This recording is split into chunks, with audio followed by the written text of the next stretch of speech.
Hey guys, this is Rakhi Sawant. Of course you know, बोलने की क्या जरूरत है। व्यूअर्स, आज के इस वीडियो में आपको बिग बॉस 15 में आने वाली राखी सावंत और उनके हस्बैंड यानी कि उनके नकली हस्बैंड रितेश सिंह की मुकम्मल तफसील बताने वाली है कि किस तरीके से रितेश ने राखी सावंत को अपनी पत्नी मानने से ही इनकार कर दिया। अगर बात की जाए इनके एक्शन की तो बिग बॉस में भी ये बहुत ही अजीबो गरीब काम करते हुए राखी के साथ नजर आते हैं, लेकिन इन तमाम चीजों में राखी ने जिस तरीके से गेम चलाई है और बिग बॉस में इनको सिर्फ इसलिए लेकर आई ताकि इनकी आइडेंटिटी को तमाम लोगों के सामने मुतारिफ करवा सके, इंट्रोड्यूस करवा सके इनको, लेकिन बदले में रितेश ने इनके साथ जो किया वो शायद राखी के लिए बहुत ज्यादा अफसोसनाक बात है। अगर बात की जाए रितेश की तो रितेश की कुछ अर्सा पहले ही, कुछ दिन पहले एक बीवी सामने आती है, एक बच्ची सामने आती है और कहते हैं ये बेटी और ये जो बीवी है वो रितेश की है, और ये बात वाकई ही रितेश मान भी जाते हैं कि हाँ ये मेरी पहली बेगम है। लेकिन बात की जाए राखी की तो ये बात से भी वो इनकार कर चुके हैं कि राखी मेरी बेगम नहीं। और जब पूछा गया कि राखी आपकी बेगम है तो उसमें कहा कि हम लोगों ने ईश्वर को साक्षी मानकर एक दूसरे को पति पत्नी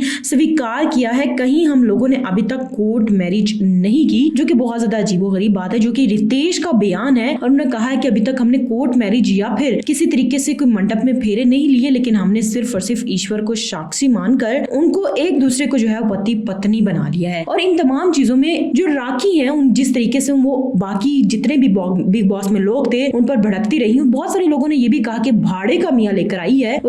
ये बात भी सच साबित हो ही गई कि वाकई भाड़े का मियाँ है जो कि उधार पर पकड़ कर लाई थी। खैर इन तमाम चीजों में बहुत ज्यादा इनको हाईलाइटेड किया गया कि राखी ने किस तरीके से इस इंसान को सिर्फ और सिर्फ पैसों के बलबूते पर या फिर इसको आइडेंटिफाइड करवाना था बाकी सारों के सामने, किस तरीके से लेकर आई है, ये बहुत ही ज्यादा अजीबोगरीब बात है। खैर जिस तरीके से रितेश ने राखी का भांडा फोड़ा है, भांड मारा है, इन तमाम चीजों में राखी शायद कहीं पर भी मुंह दिखाने के काबिल नहीं रही। जिस तरीके से उन्होंने कहा कि लीगली तौर पर राखी मेरी बेगम नहीं बल्कि मेरी जो पहली बेगम है वही मेरी बेगम है और मेरा बेटा ही मेरा बेटा है, बल्कि राखी सिर्फ और सिर्फ हमारा जो है वो एक एग्रीमेंट हुआ है, हमने सिर्फ और सिर्फ ईश्वर को साक्षी माना है, हमारी कोई भी कहीं पर भी कोर्ट मैरिज का रिकॉर्ड नहीं है। तो व्यूअर्स, आपको राखी की ये बात और रितेश की ये बात में कितना दम लगता है हमें कमेंट सेक्शन में बताना मत भूलिएगा। अपना ढेर सारा ख्याल रखिएगा।